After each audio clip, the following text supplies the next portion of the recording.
여러분, 미국인을 대상으로 실시한 서베이가 있어요. 천국에 대한 인식의 조사였습니다. 천국을 믿습니까? 라고 하는 질문이었고요.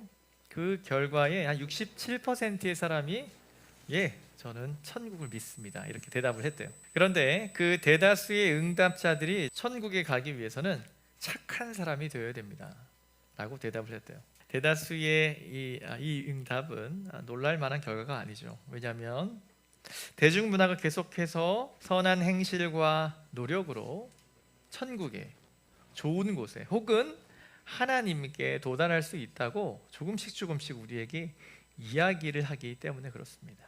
여러분, 그 조성모라고 하는 가수를 아시나요? 네, 아신다면 조금 나이가 있으신 분들. 그리고 제가 고등학교 때 들었던 노래 중에 To Heaven이라고 하는 노래가 있어요. 이 노래를 알면 더욱 나이가 많은 제가 아닐까. 그 천국에게, 그러니까 그 떠나간 하늘로 간 여인에게 이제 하는 그런 노래예요. 참 많이 불었던 노래입니다. 거기에 이제 나도 이제 갈 거다, 이런 얘기가 담고 있는 그런 서정적인 노래입니다.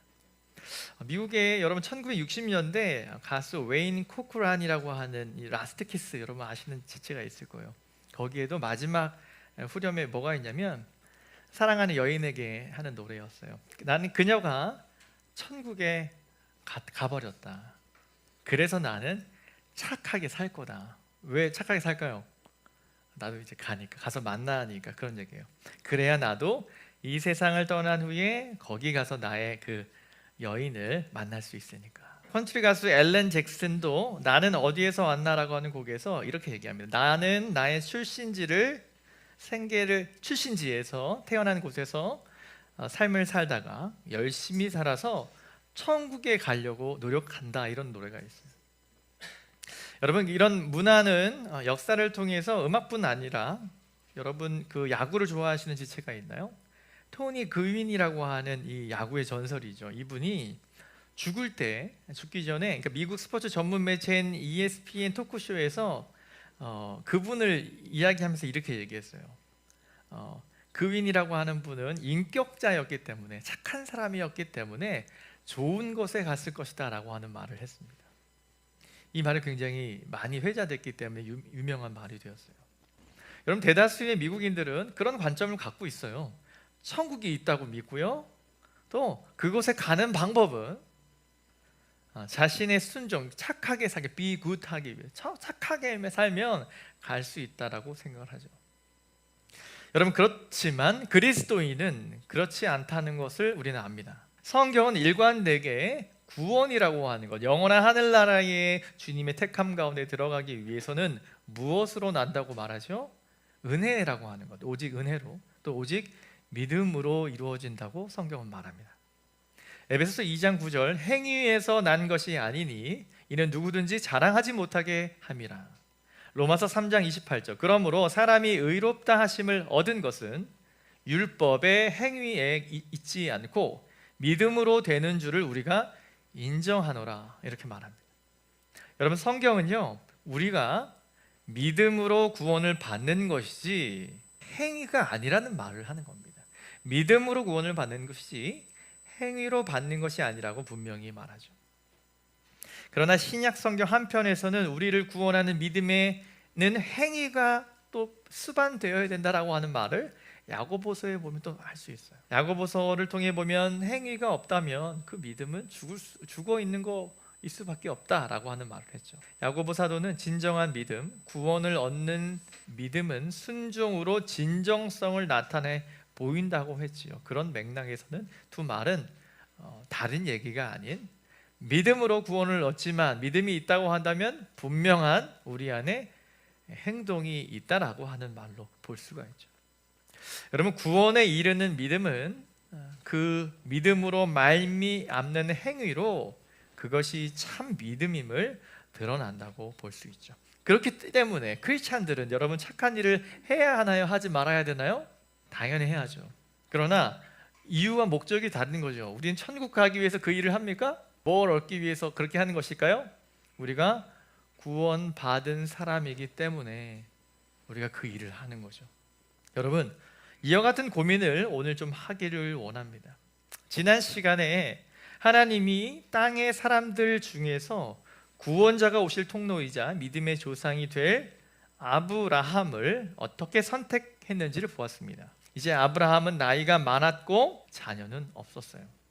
언약을 하나님이 아브라함과 이름까지 바꿔주셨죠. 에이브라함이라고 바꿔주시고 그렇게 언약을 붙잡고 살아가지만 나이는 들고, 그러나 그 언약은 정말 실현될 기미는 계속 없어 보이는 그런 즈음이에요. 하나님이 자신에게 주신 약속을 지켜주시리라 아브라함은 믿고 살아갔던 거죠. 자, 이제 오늘 우리는 이 아브라함이 또 하나님께서 아브라함의 믿음을 어떻게 시험하셨는지를 좀 보게 될 겁니다. 하나님이 아브라함에게 여러분 21장을 보면요, 이삭이 태어납니다. 100세의 아들을 낳죠. 이거는 여러분 이성적이지 못한 일입니다. 이것을 기적이라고 말하는 거예요. 그런데 여러분 22장에 보면 하나님이 어떤 말씀을 하시죠? 그 아이를 내게 바치라고 얘기를 하는 거죠.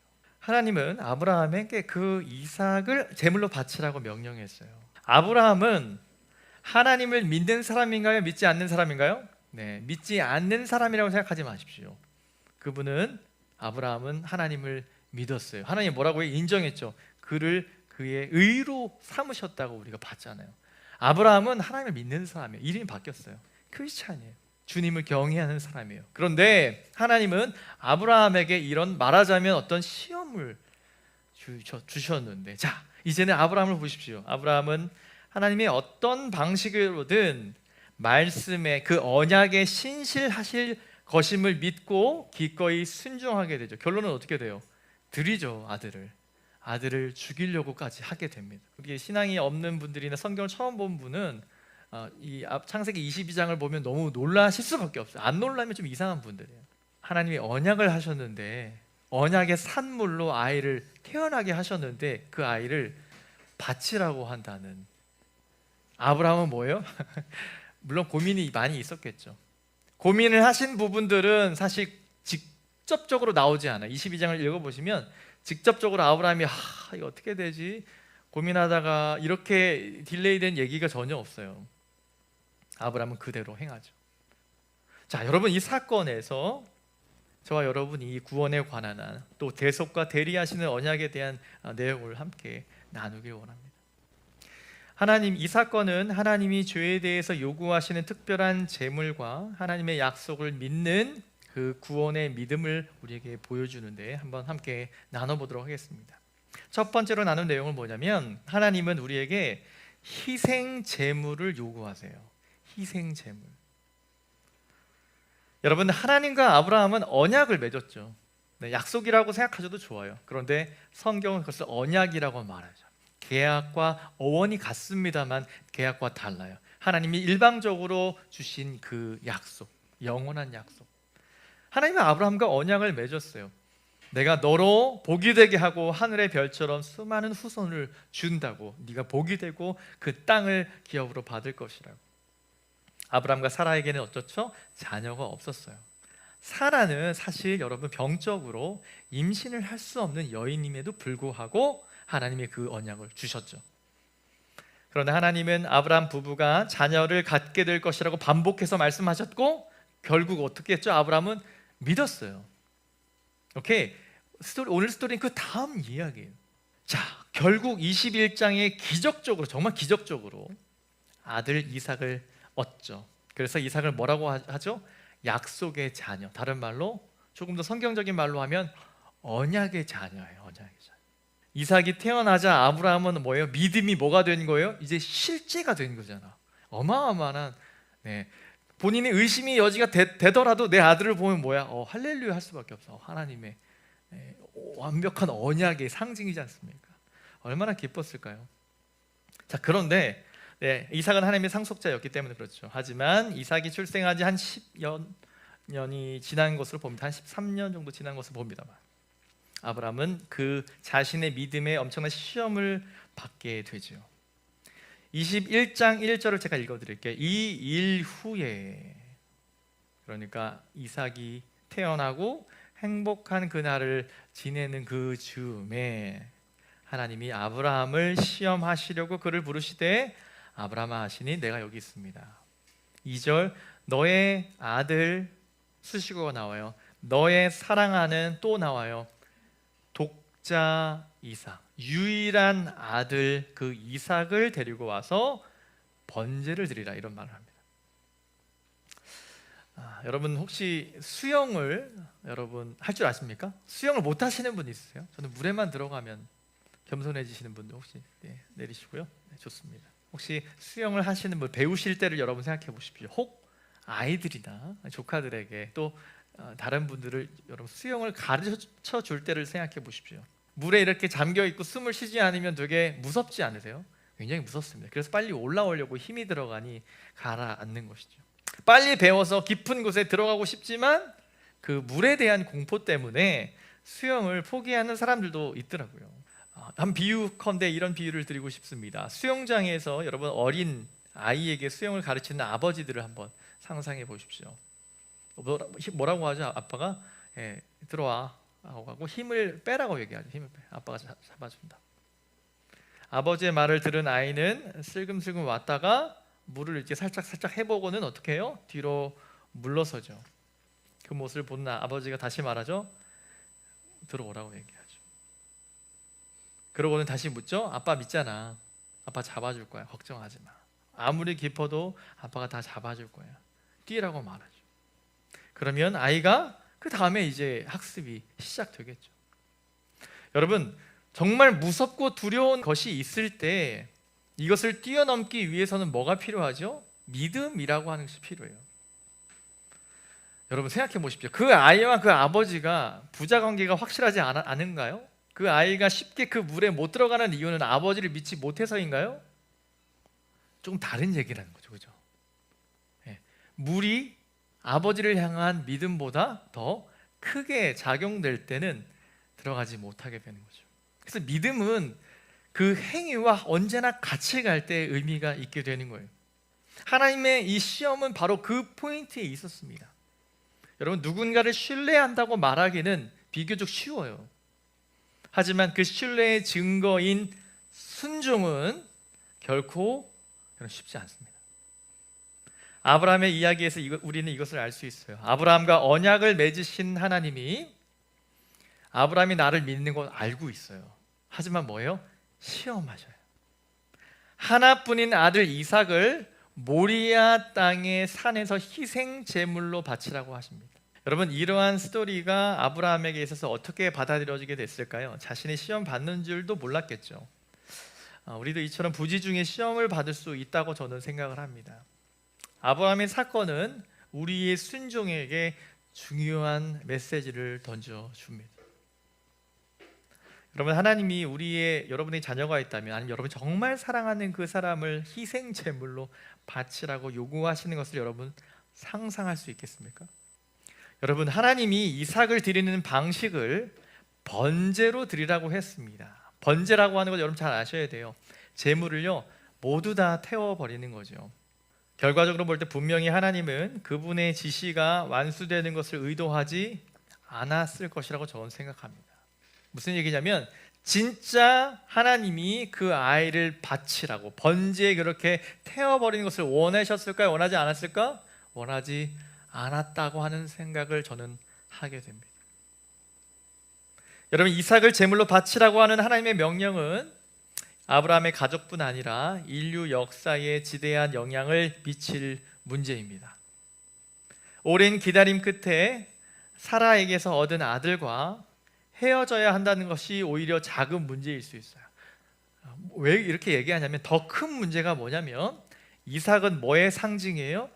아버지의 사랑의 상징이기도 하지만 이것이 뭐예요? 이삭은 하나님과 아브라함의 언약의 상징이에요. 하나님이 아브라함과 맺으신 언약, 이 아들로 복이 되게 하고 열방을 이루겠다고 하셨죠. 그러면 이삭의 존재는 물론 아브라함에게는 정말 소중한 존재이겠지만 그 존재보다 더 큰 의미가 있죠. 뭐예요? 하나님의 언약이라고 하는 거예요. 하나님이 아브라함에게 별처럼 많은 후손을 약속하셨을 뿐 아니라 그의 후손이 세상을 회복시킬 것이라고 약속하셨다는 사실. 여러분이 아브라함이라면 냉철하게 생각을 했었어야 돼요. 진짜 하나님이 이 아이를 죽이실까? 여러분이 정말 그 인간적인 감정 가질 수밖에 없죠. 내 정말 사랑하는 아들인데 하나님이 주셔놓고 데려가신다라고 했을 때 이런, 말하자면 방법적인 회의를 할 수 있겠죠. 죽이시지 않을 것 같은데. 여러분, 언약을 바라볼 때에 우리의 시험에 승리할 수 있는 이 스텝들이 열리게 됨을 보게 됩니다. 아브라함에 대한 하나님의 시험은 인간이 그 뜻을 헤아릴 수 없는 그런 시험이었어요. 그때 그 시험에 아브라함은 통과할 수 있었습니다. 자, 아브라함의 구체적인 모습들을 보겠습니다. 아브라함은 순종하는 믿음으로 아침 일찍 일어나요. 본문이 증언합니다. 아침 일찍. 뭔가 이제 각오가, 답이 나온 거죠. 이제 가자, 이런 마음이 있었던 것 같아요. 아침 일찍 일어나 제사를 위해서 장비를 막 챙겨요. 명령하신 장소로 출발합니다. 3일 길을 갔대요. 제사 드릴 장소가 보였습니다. 아브라함은 종들에게 이 나귀들을 맡기고 예배를 드리기 위해서 아들만 데리고 올라갑니다. 산에 올라가요. 땔감을 이제 이삭이 이제 맺겠죠. 한 13세 중등부 정도 되는 아이였으니까요. 그리고 자신은 불을 붙일 수 있는 장비와 또 칼을 들고 올라갔어요.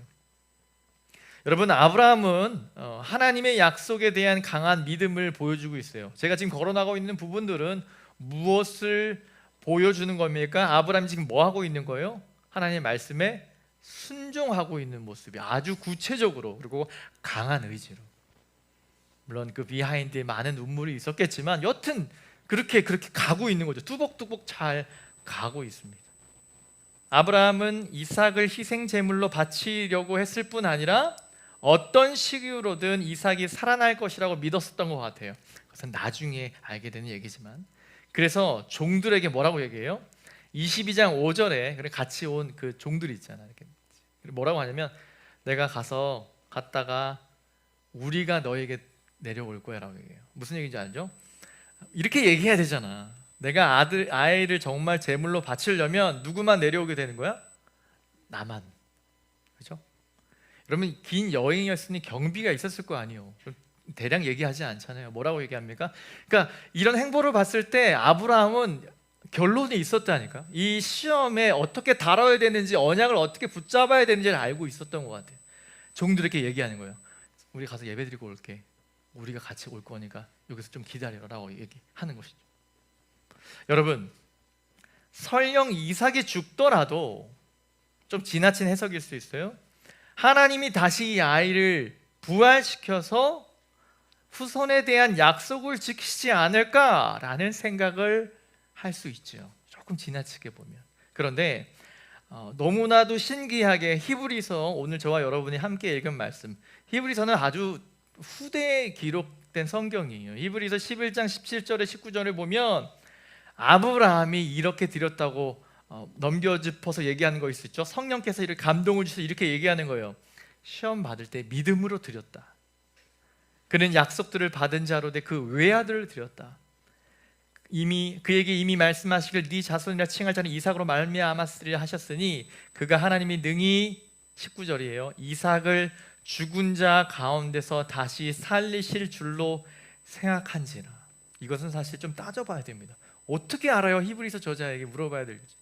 그런데 성경의 저자가 하나님이라고 여러분 믿는다면, 지금 창세기 22장에 이 일을 하고 있는 아브라함은 뭐예요? 진심이었어요. 정말 하나님이 내 아들을 살릴 거라는, 그러니까 그런 상황까지 가면 살리실 거라고 하는 굳은 믿음이 있었다라고 보는 것이 타당합니다.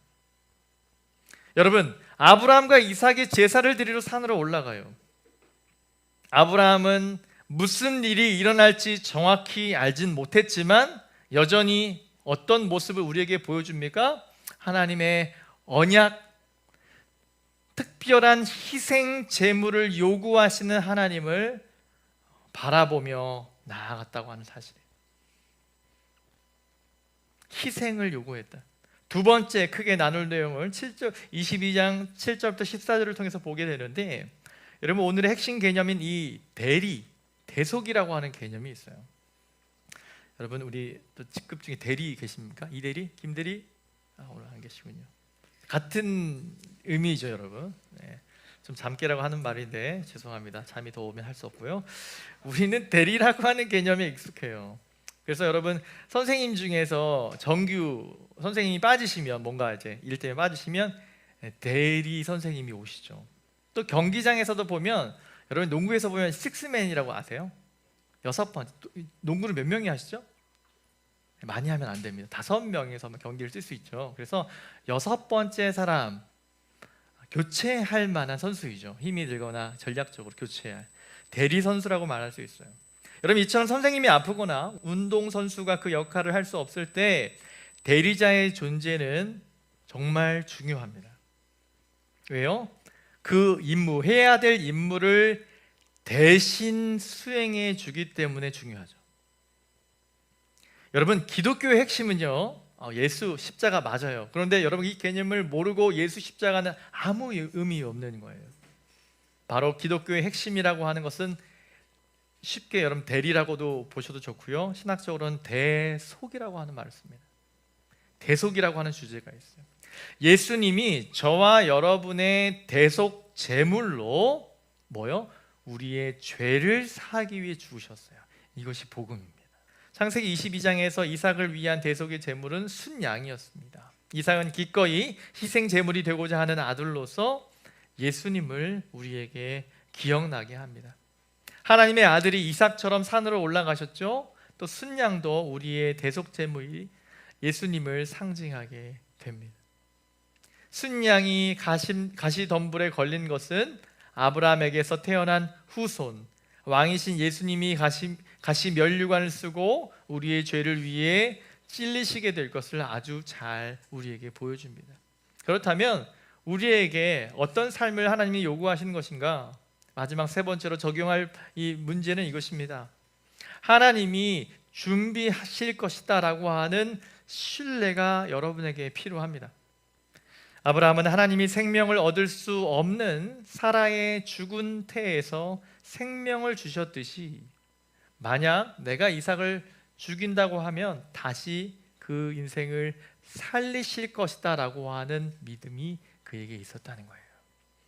네, 부활의 이 첫 번째 메타포가 여기 등장하는 거죠. 여러분, 데이비드 앨런이라고 하는 분이 이렇게 얘기합니다. 이 사건을, 아브라함은 외아들을 죽이라고 하는 하나님의 명령이 비논리적으로 보였습니다. 그 아들을 통해 아브라함에게 수많은 자손을 주실 것이라고 약속하셨기 때문에 그렇습니다. 아브라함은 하나님이 이삭을 죽음에서 부활시키려 하신다고 생각했을 것입니다. 그가 이런 논리를 전개했다는 말은 단지 의견이 아니라 내적인 확신을 가졌음을 의미합니다. 무슨 말이냐면, 단순한 우리 안의 동기로 이 일을 할 수 없는 것이에요.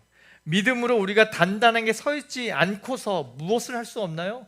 순종할 수 없는 거예요. 여러분, 순종은 대충대충 대강대강 했더니 순종이 되는 일은 없는 거예요.